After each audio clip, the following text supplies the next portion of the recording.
I'll hand over to Sascha, who's going to show us, well, all kinds of things. Sascha, all yours. Yeah, thank you for the introduction. And well, that was the first time that somebody called me a celebrity. So that scares me like the whole talk I have to do. Because it's on the Internet of Things, and I personally think, I guess, that we have absolutely no clue what to do with the Internet of Things and with all the connectivity.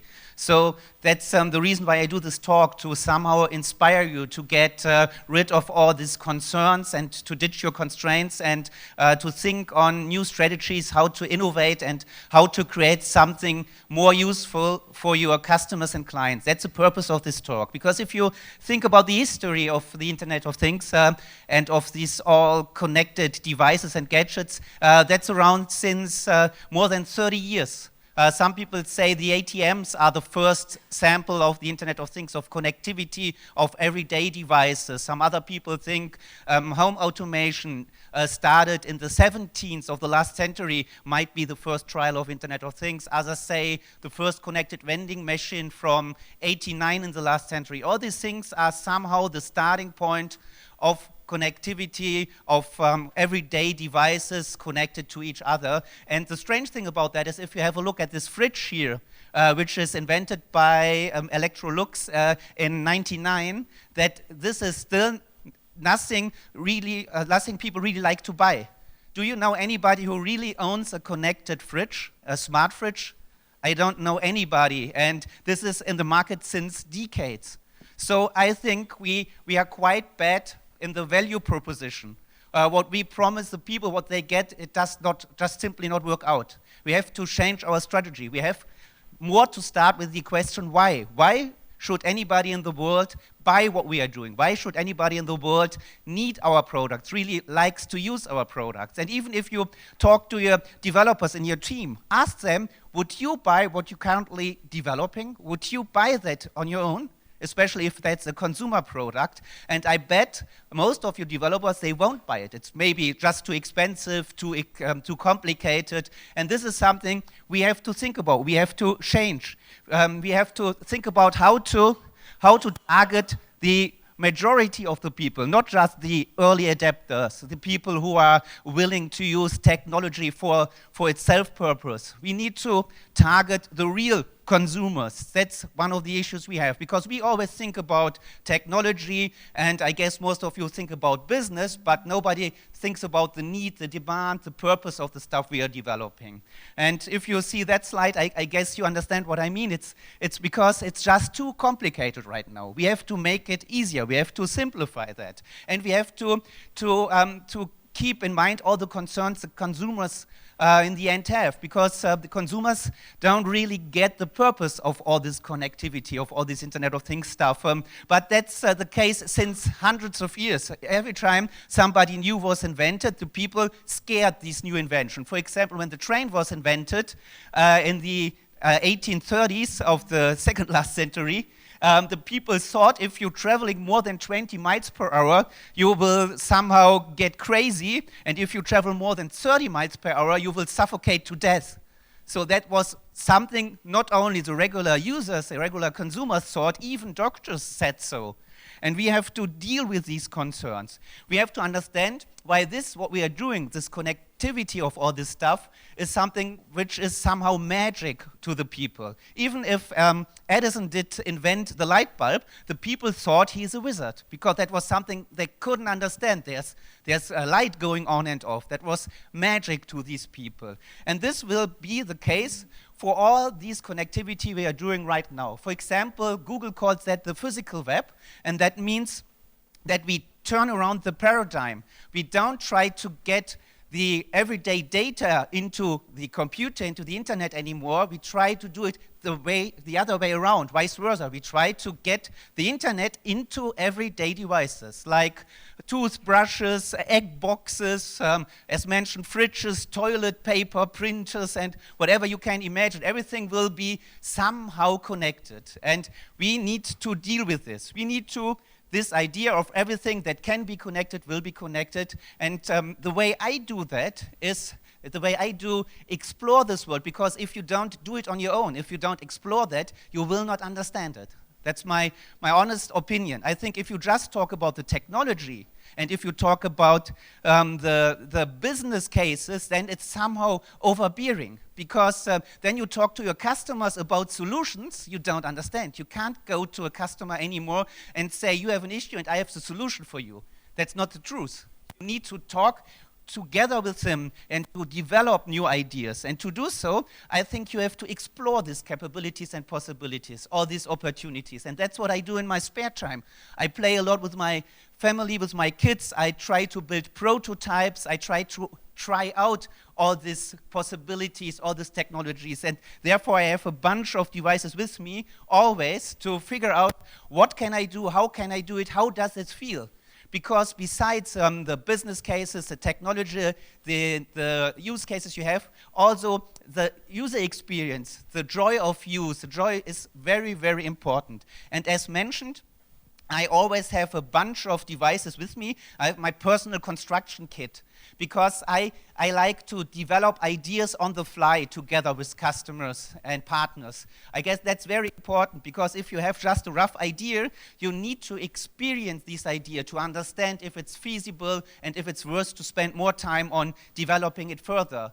I know a lot of people talking, as I mentioned, about the technology and the business cases, and then they spend months on this idea without asking the question, is there any experience? Is there any need? Would anybody in the world at least buy this product? And you don't need that much knowledge. For example, that's based on just a simple door-window switch, just a strange sample without any sense, but it's a door-window switch just used for a table soccer to explore the possibilities, what you can do with that. And I know people, they use door-window switches for the letterbox, for example, because they really have a demand. They really want to try out how to figure out if there's some letters incoming. And because of this door-window switch, a red light or something like that goes on in their flat, and they see, now I got a letter, I can go downstairs and take out this letter. So people have demands, and they try to solve these demands on their own, just based on what we provide, what we do as technology infrastructure provider. Furthermore, as I said, you can use a simple door-window switch in completely different scenarios to build your ideas in seconds. And I do the same together with my son, for example. He likes to play with tin foil, with modeling clay, Play-Doh, for example. He uses Scratch as a very easy-to-use programming environment. And I guess everybody in this audience should be capable of using Scratch, because it's a visual environment. You drag and drop your code together. And even my son, he did start that with the age of 8. And now he's doing talks based on that. He's now 10, and he goes to maker fairs presenting this idea to hundreds of people, how to build your own smart home just using modeling clay, tin foil, pencil, whatever you like. And I can show you that this is modeling clay, and this is a special thing.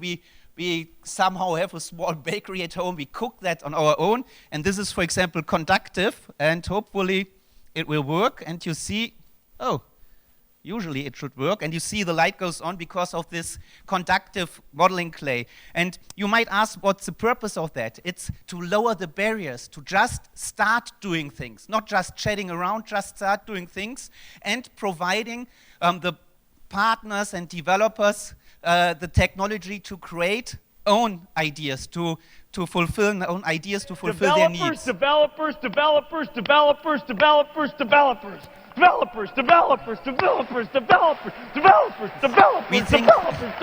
We think, I skip it because of the time constraints here, but we think developers are important, but honestly, as telco, we are quite bad in addressing developers.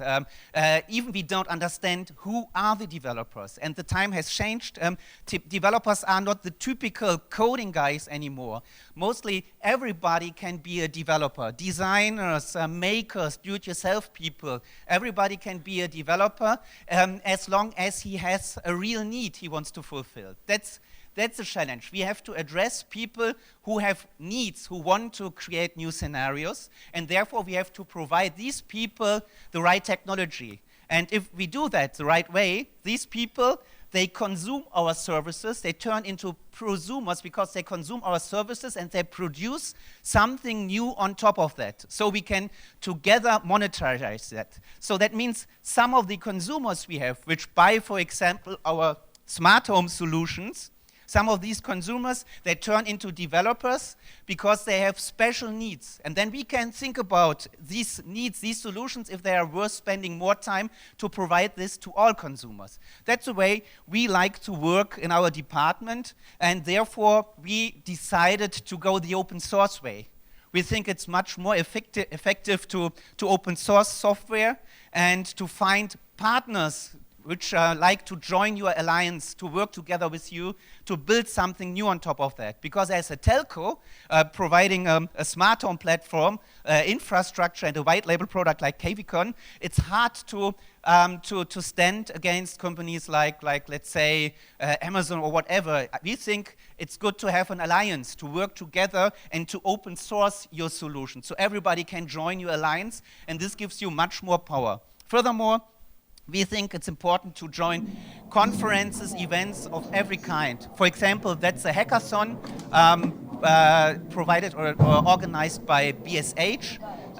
It's a company which builds home appliances, and we did attend this to make experience, to see what are other developers doing, what are makers doing, what needs do they have, what they try to solve, what they try to fulfill. And therefore, we join these hackathons.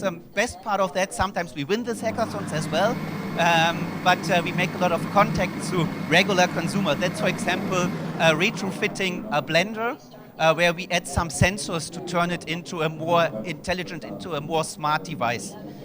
Anyway, this is a very important part. I mentioned all these sensors, and Huawei, for example, I guess they attend this conference as well.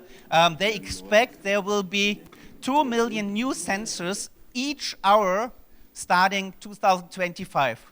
And it's our aim to make something useful out of that. We are responsible to make something with a value based on that, because it's a little bit like spreading out cockroaches, all the sensors. And we have to make something useful.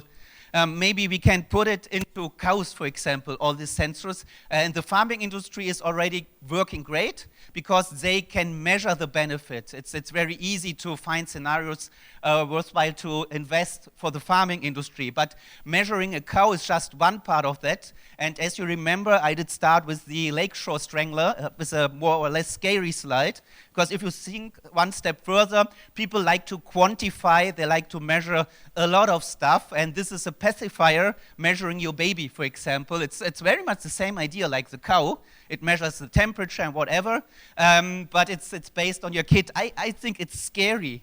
To deal with that, I think you have to build prototypes, you have to be creative, and one way to do that is the design or hybrid thinking strategy. That's something you can do. I can't get into that in really detail, but the most important part, I think, is to empathize. You need to empathize your customers, your clients. You need some love for them, and you have to experience these things on your own. And then you get in the third step to the ideation phase.